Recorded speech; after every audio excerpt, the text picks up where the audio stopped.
लोकगीत। लोकगीत अपनी लोच, ताजगी और लोकप्रियता में शास्त्रीय संगीत से भिन्न है। लोकगीत जनता के संगीत हैं। ये घर, गांव और नगर की जनता के गीत हैं। इनके लिए साधना की जरूरत नहीं होती। त्योहारों और विशेष अवसरों पर ये गीत गाए जाते हैं। सदा से ये गाए जाते रहे हैं और इनके रचने वाले भी अधिकतर गांव के ही लोग हैं। स्त्रियों ने भी इनकी रचना में विशेष भाग लिया है। ये गीत बाजों की मदद के बिना ही या साधारण ढोलक, झांझ, करताल, बांसुरी आदि की मदद से गाए जाते हैं। एक समय था जब शास्त्रीय संगीत के सामने इनको हे समझा जाता था। अभी हाल तक इनकी बड़ी उपेक्षा की जाती थी, पर इधर साधारण जनता की ओर जो लोगों की नजर फिरी है, तो साहित्य और कला के क्षेत्र में भी परिवर्तन हुआ है। अनेक लोगों ने विविध बोलियों के लोक साहित्य और लोक गीतों के संग्रह पर कमर बांधी है और इस प्रकार के अनेक संग्रह अब तक प्रकाशित भी हो गए हैं। लोक गीतों के कई प्रकार हैं। इनका एक प्रकार तो बड़ा ही ओजस्वी और सजीव है। यह इस देश के आदिवासियों का संगीत है। मध्य प्रदेश, दक्कन, छोटा नागपुर में गौड़ खान, ओरांव मुंडा, भील, सांथल आदि फैले हुए हैं, जिनमें आज भी जीवन नियमों की जकड़ में बंध न सका और निद्वर्द्व लहराता है। इनके गीत और नाच अधिकतर साथ साथ और बड़े बड़े दलों में गाए और नाचे जाते हैं। 20-20, 30-30 आदमियों और औरतों के दल एक साथ या एक दूसरे के जवाब में गाते हैं और दिशाएं गूंज उठती हैं। पहाड़ियों के अपने अपने गीत हैं। उनके अपने अपने भिन्न रूप होते हुए भी अशास्त्रीय होने के कारण उनमें अपनी एक समान भूमि है। गढ़वाल, किन्नौर, कांगड़ा आदि के अपने अपने गीत और उन्हें गाने की अपनी अपनी विधियां हैं। उनका अलग नाम ही पहाड़ी पड़ गया है। वास्तविक लोकगीत देश के गांवों और देहातों में है। इनका संबंध देहात की जनता से है। इनमें बड़ी जान होती है। चैता, कजरी, बारहमासा, सावन आदि मिर्जापुर, बनारस और उत्तर प्रदेश के पूर्वी और बिहार के पश्चिमी जिलों में गाए जाते हैं। बाउल और भतीयाली बंगाल के लोकगीत हैं।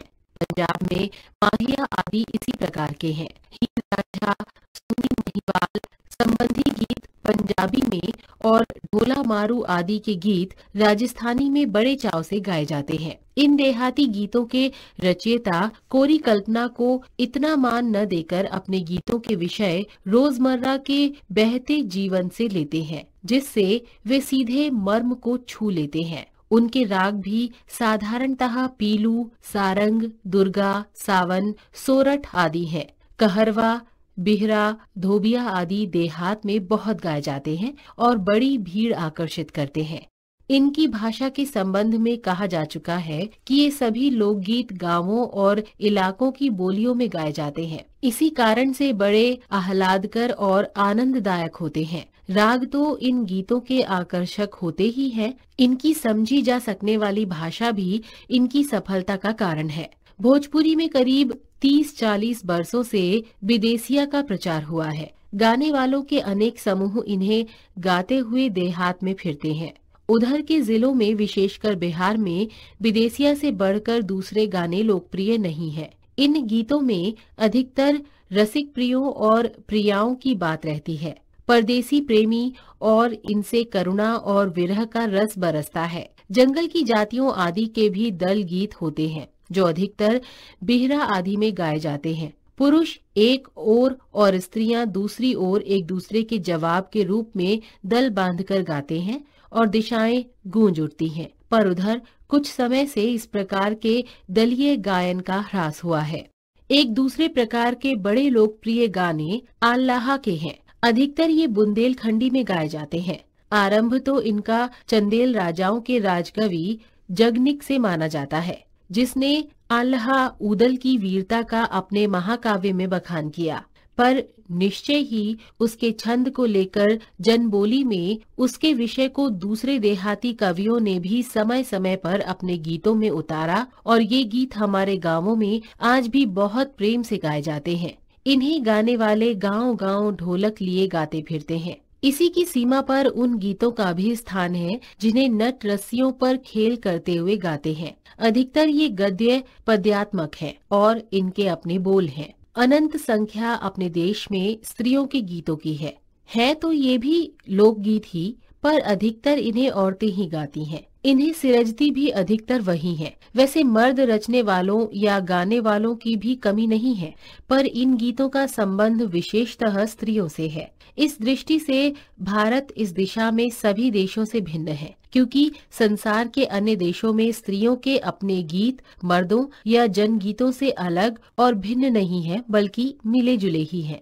त्योहारों पर नदियों में नहाते समय के, नहाने जाते हुए राह के, विवाह के, मटकोड़, ज्योनार के, जन्म आदि सभी अवसरों के अलग अलग गीत हैं जो स्त्रियां गाती हैं। इन अवसरों पर कुछ आज से ही नहीं, बड़े प्राचीन काल से वे गाती रही हैं। महाकवि कालिदास आदि ने भी अपने ग्रंथों में उनके गीतों का हवाला दिया है। सोहर, बानी, सहरा आदि उनके अनंत गानों में से कुछ हैं। वैसे तो 12 मासे पुरुषों के साथ नारियां भी गाती हैं। एक विशेष बात यह है कि नारियों के गाने साधारणतः अकेले नहीं गाए जाते, दल बांधकर गाए जाते हैं। अनेक कंठ एक साथ फूटते हैं। यद्यपि अधिकतर उनमें मेल नहीं होता, फिर भी त्योहारों और शुभ अवसरों पर वे बहुत ही भले लगते हैं। गांवों और नगरों में गायिकाएं भी होती हैं जो विवाह, जन्म आदि के अवसरों पर गाने के लिए बुलाई जाती हैं। सभी ऋतुओं में स्त्रियां उल्लासित होकर दल बांधकर गाती हैं, पर होली, बरसात की कजरी आदि तो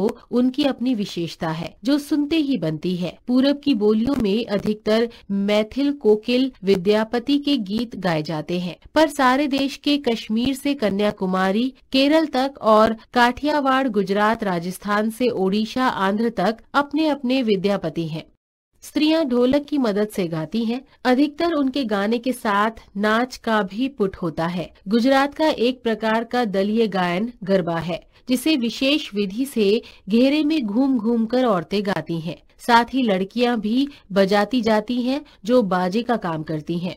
इसमें नाच और गाना साथ साथ चलते हैं। वस्तुतः यह नाच ही है। सभी प्रांतों में यह लोकप्रिय हो चला है। इसी प्रकार होली के अवसर पर ब्रिज में रसिया चलता है, जिसे दल के दल में लोग गाते हैं, स्त्रियां विशेष तौर पर। गाँव के गीतों में वास्तव में अनंत प्रकार हैं। जीवन जहाँ इठला इठला कर लहराता है, वहाँ भला आनंद के स्रोतों की कमी हो सकती है? वहाँ के उद्दाम जीवन के ही अनंत संख्यक गाने प्रतीक हैं।